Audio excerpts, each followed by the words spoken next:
You and Jiro have been best friends through thick and thin. From elementary school to UA, you've been together to experience all of life's biggest moments. You were there when Jiro nailed her first gig. You both took pictures together at your homecoming dances, and you've taken more road trips than you care to count. It was no surprise to either of your families when you decided to dorm together at the same university. Some friends find that when they become roommates, that their living habits are incompatible. Not you and Jiro. With everything you've been through together, you regarded her more of a sister than a friend.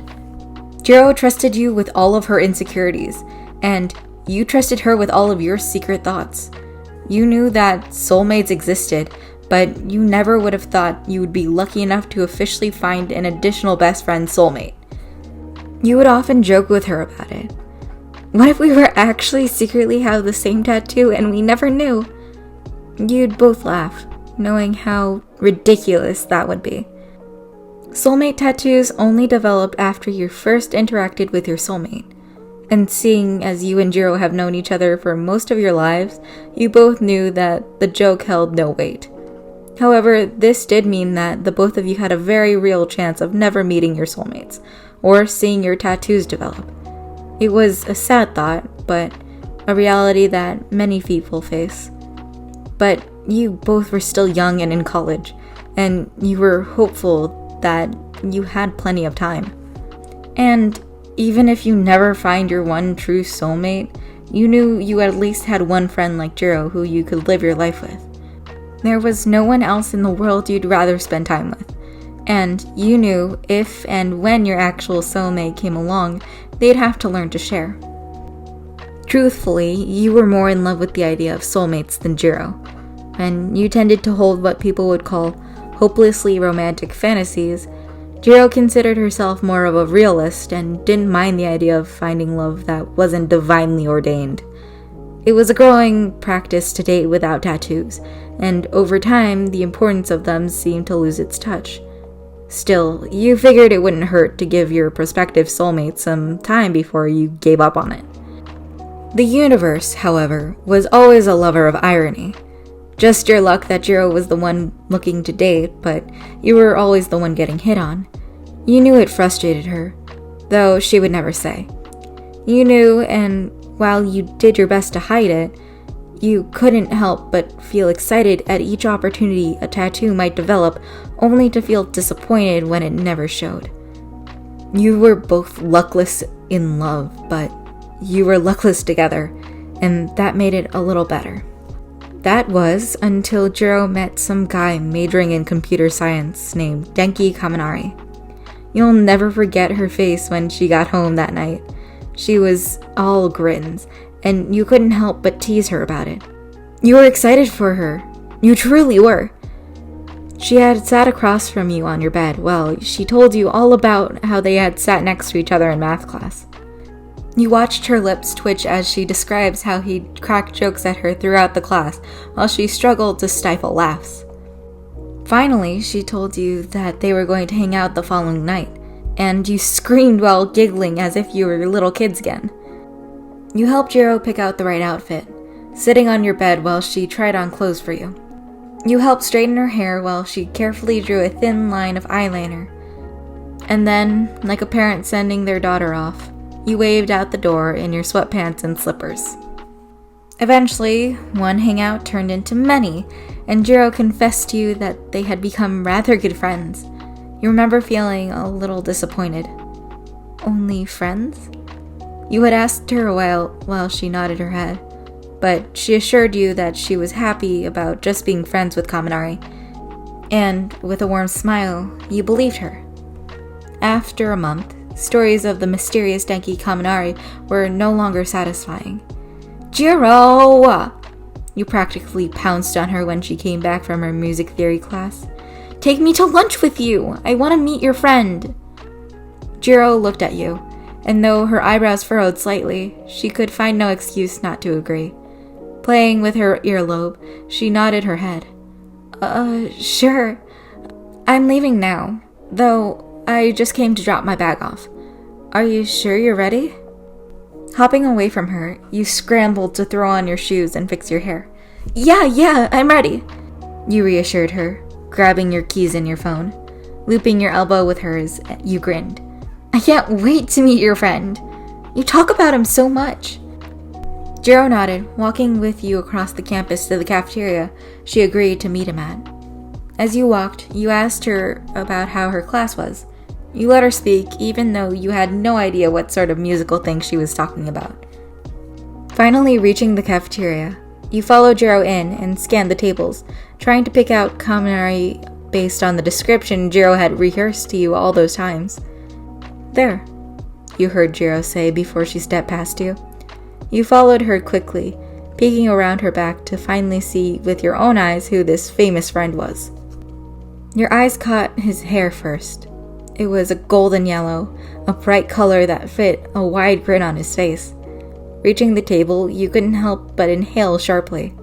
The boy was devilishly handsome, and Jiro's words had not done him enough justice. Hey, Jiro!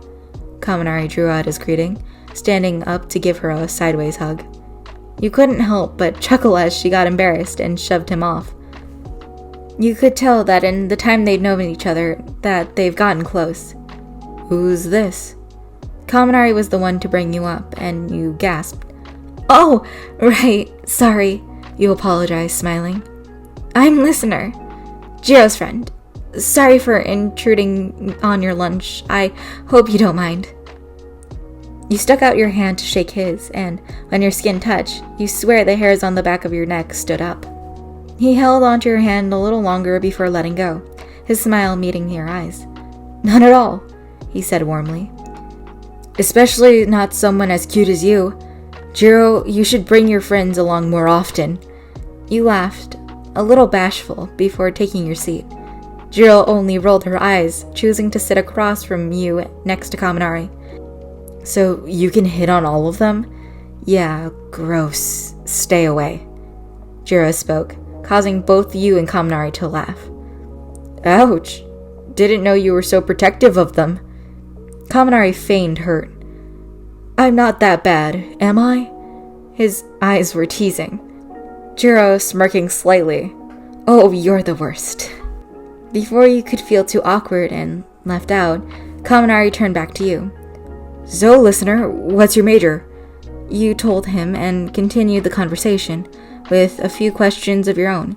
You both got to know each other rather well, and after only a few minutes of you talking, you realized why Jiro liked hanging out with him so much. You were talking so much that your throat began to get dry. You didn't notice how much time had gone by. Talking to Kaminari was just so easy. Suddenly, Jiro cut into the conversation. You almost forgotten she was there. Listener, don't you have class starting soon? You blinked, and a quick glance at your phone had you scrambling to collect your things. Crap, thanks, Jiro, you said, grabbing your bag from the floor. Kaminari, it was lovely meeting you. We should all hang out again soon. Kaminari smiled, a look of amusement on his face as you quickly grabbed your keys and phone from the table. Denki works fine, and totally. Before you go, take my number. You exchanged contact information, too busy rushing to notice the look Jiro had on her face. Waving goodbye to both of them, you hurried to class. Nothing could have prepared you for what happened the next day. Jiro! You screamed from the bathroom. Jiro practically fell out of her bed, reaching the bathroom just as you opened the door. Steam from your shower leaked out from the bathroom into your bedroom. You held a white towel around your body, your hair still coated in shampoo. What just happened? Jiro asked, worried. You had a strange expression on your face, eyes wide and a slight flush to your cheeks. With a stumbling hand, you lifted your arm to reveal a small design on your wrist. Jiro's heart seemed to jolt violently as her eyes traced the tiny outline of a lightning bolt on her skin. Is that... She couldn't seem to finish the question. Yes! You screamed again, laughing. Despite the wet towel covering your body, you gave Jiro a tight hug, which she returned. Excitedly jumping together, you gushed for a few moments over the tattoo before Jiro forced you to finish your shower. Once she heard the water go back on, Jiro let her face fall. It couldn't be because you met Denki yesterday, was it? The universe would have been too cruel to pair you with the one person she'd managed to fall in love with. No, she reassured herself with a hushed voice. Listener had a class yesterday where they met tons of new people, with 50 people in there. It's much more likely they met their soulmate there. Jiro sat back down on her bed, reasoning with herself as she waited for you to finish showering.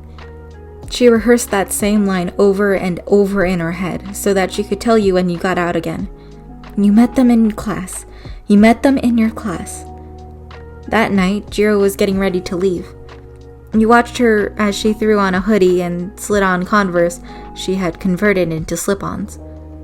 Where are you off to? She said curiously. Going to see Denki?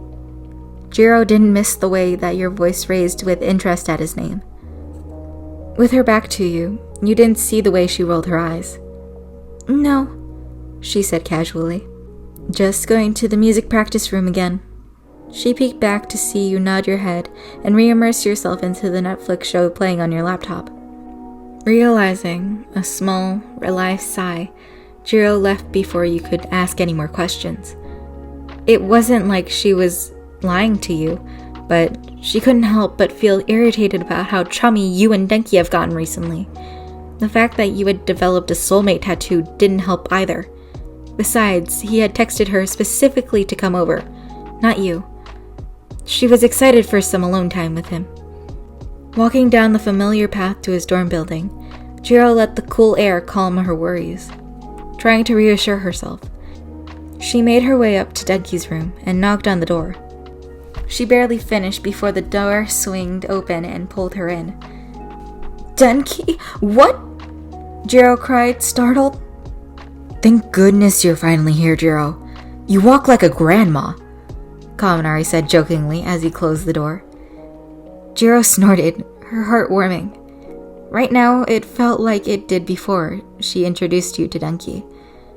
Just the two of you, them in his room, joking around. I'm going to pretend that I didn't hear that, she said, taking a seat on the beanbag that she's come to love.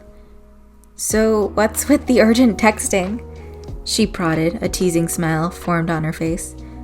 Forget the notes in class again?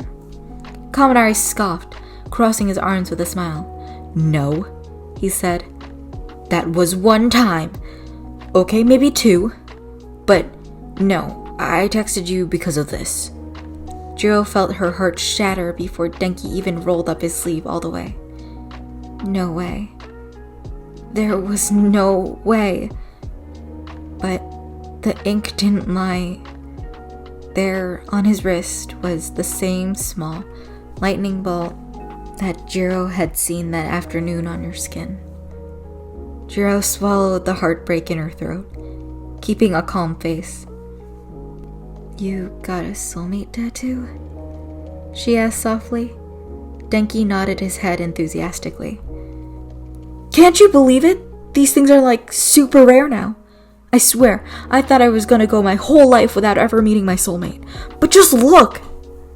Jiro didn't want to look. That means there's someone here on campus somewhere. I've interacted with them. Can you believe it? Jiro could only manage to nod her head. But it seemed enough for Denki, who was dominating the conversation. Jiro, Denki said with a smile audible on his voice. What do I do? I have no idea what to do. Jiro's heartbreak was pounding in her ears. She took a few seconds before she started to answer, willing the tears in her eyes to stay put. Well, Denki, she started, and at the serious tone in her voice, he quieted. It's not really popular anymore to have a soulmate. The venom in her words was hidden perfectly, and he didn't seem to pick up on it as he slowly spoke. What are you saying? He asked, the excitement gradually dying in his voice. Jiro couldn't help the words coming from her mouth.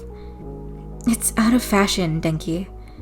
People are going to think you're shallow if you wave that around. Seeing the pain spark in his eyes, Jiro swallowed. Most people just ignore it and date whoever, you know? Denki was silent, tracing one finger over the mark on his wrist gently. Jiro continued. You can keep it, but I really wouldn't. Here, let me help you hide it. Denki still didn't say anything as Jiro began to take the foundation out from her bag.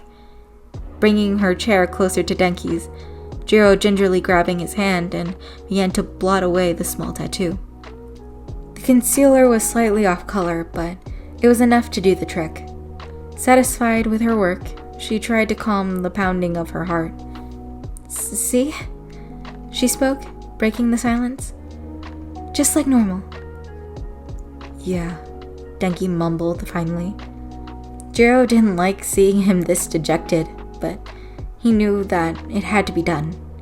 She knew that she could make him happy if he just noticed her. I know what'll cheer you up, Jiro offered. Denki lifted his head slightly, eyes dull. I'll play a movie, like old times.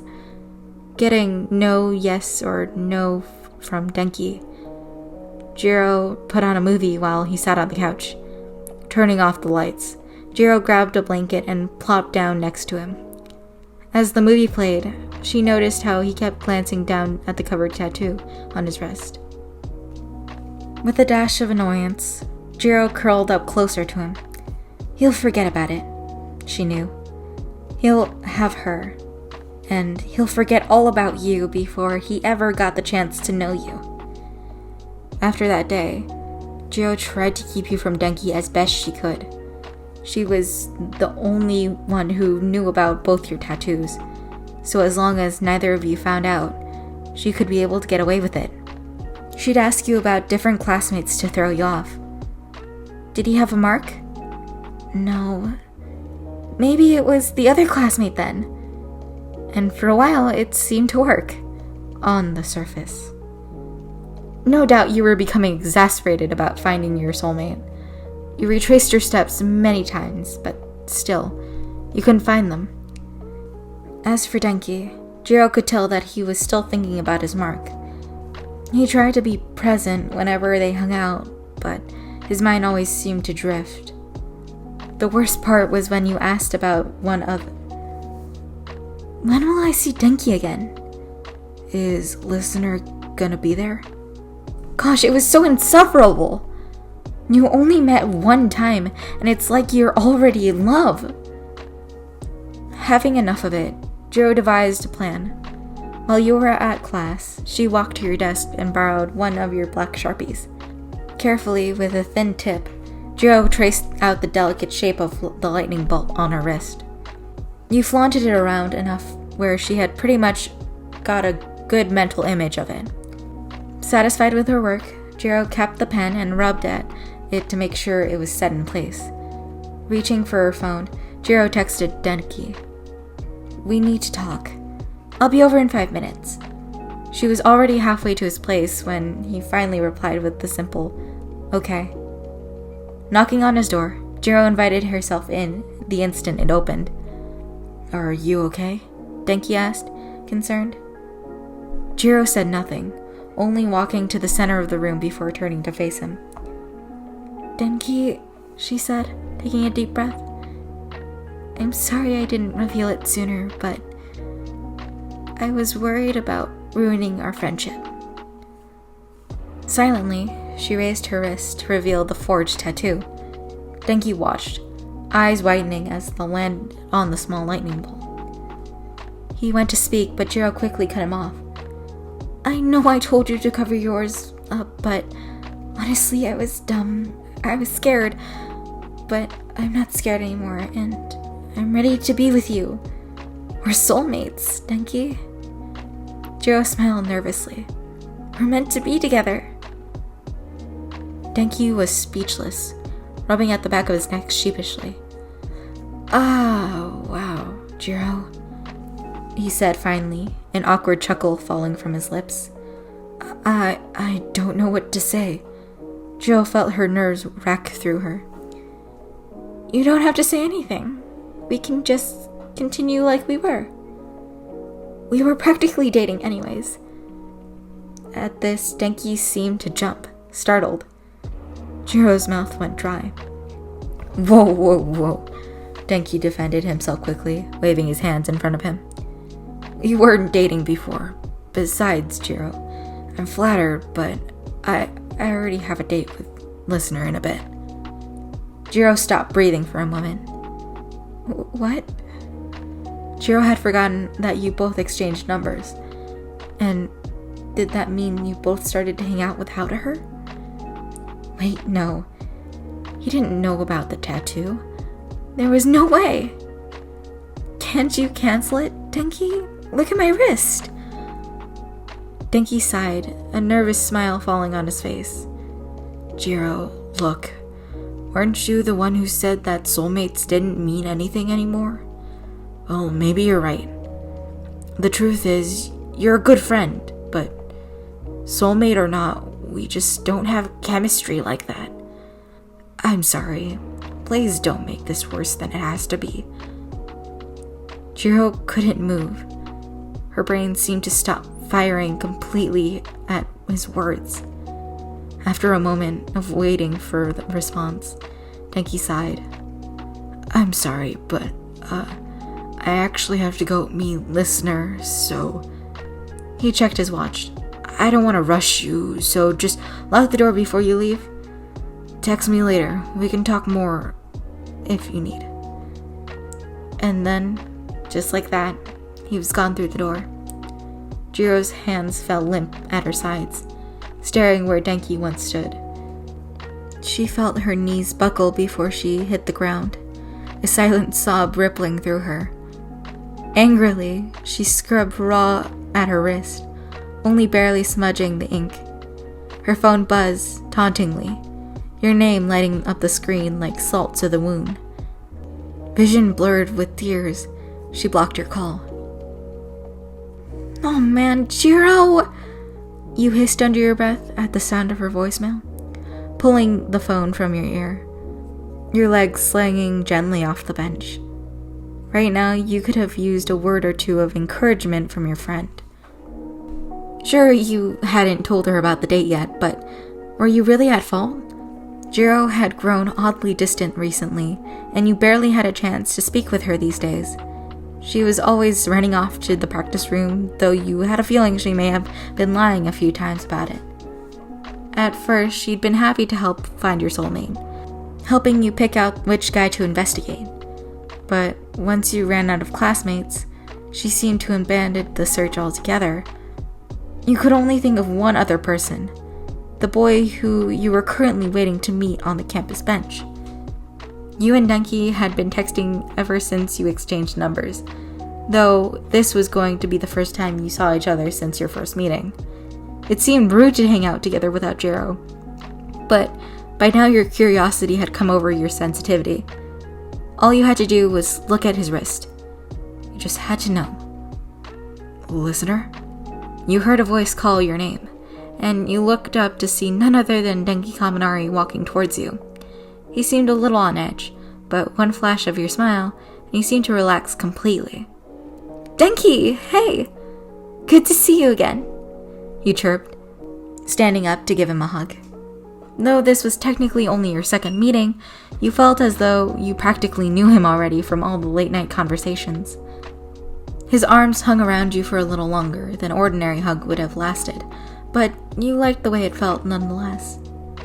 Pulling away, your smile softens a bit. So, you start slowly, your voice adopting a tone of apology. This may seem a little strange or old-fashioned, but I think it's worth a shot. You watch Denki's expression carefully, his eyes willing you to continue. You bashfully played with your thumbs. Do you think I can see your wrist? You watch his eyes widen, and immediately fear you overstepped a boundary. Ah! You stutter, quickly backtracking. I swear, I'm not a weirdo, it's just, here, look. Without a question, you push up your sleeve and offer your wrist to him, revealing the small thunderbelt tattoo. Denki breath hitches, and you observe his reaction carefully. No way. he mutters breathfully. That's a soulmate tattoo, I know, you laugh softly, already beginning to drop your wrist. They're rare, but I got lucky. Well, not too lucky. I can't find them anywhere. That's why Denki didn't move, and you were beginning to suspect that he didn't have what you were looking for. Sorry for making it weird. I didn't mean to lead you on. It's just that I need to find them. I'm sorry, maybe I should... No, wait! Denki cut you off, catching your wrist as you turn to leave. You feel a blush rise to your cheeks as he turns your wrist over to stare at your mark again. After a moment, he wordlessly turns over his own wrist, and with a few hard scrubs, reveals his own hidden tattoo. You feel a mix of emotion at the sight, gently taking his wrist in both of your trembling hands. It's you. You gasp. But you covered it up? Hearing your voice drop slightly, Denki takes his own hands in yours. I didn't want to, Denki explained quickly. I think we've both been misled.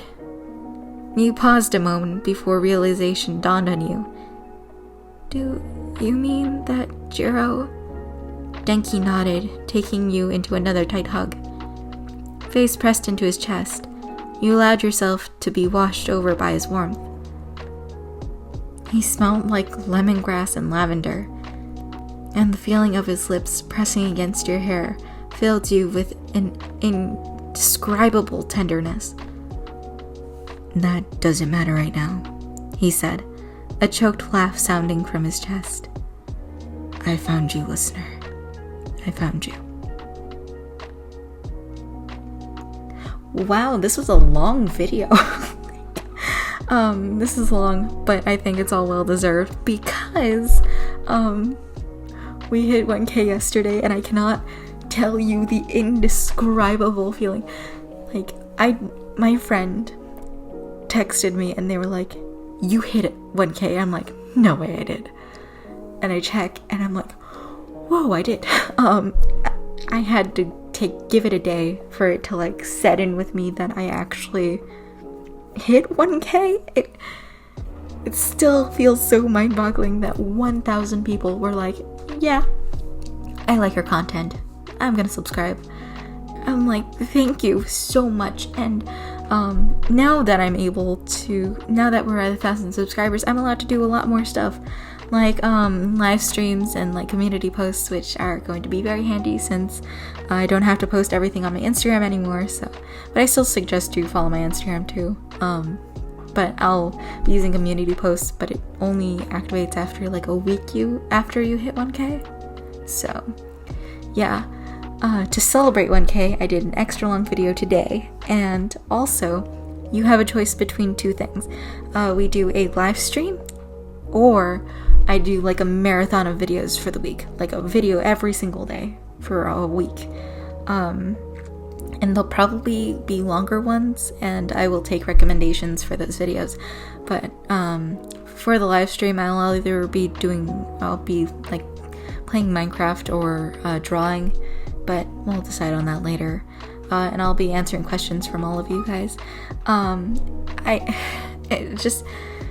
It hasn't set with me. I can't thank you all enough for giving me a platform to even record videos on and make you guys happy. And it just brings such a joy to my life, and I can't thank you guys enough for supporting me and having such nice comments to say. I also love reading your comments, and it's just a highlight of my day. All of you guys are really funny. I know I say that like every video, but you guys are, and extremely sweet. But yeah, I guess that's the end of this video. We hit 1K. Wow. Just thank you. I guess with all that said and done, don't forget to like, comment, subscribe down below, and follow my Instagram because I post stuff there until I get to use community posts. Don't forget I'm the Lady Otaku, and have a wonderful day, night, evening, whenever you're watching this. Goodbye. Thank you again. and for making it to the end of the video. Love you guys.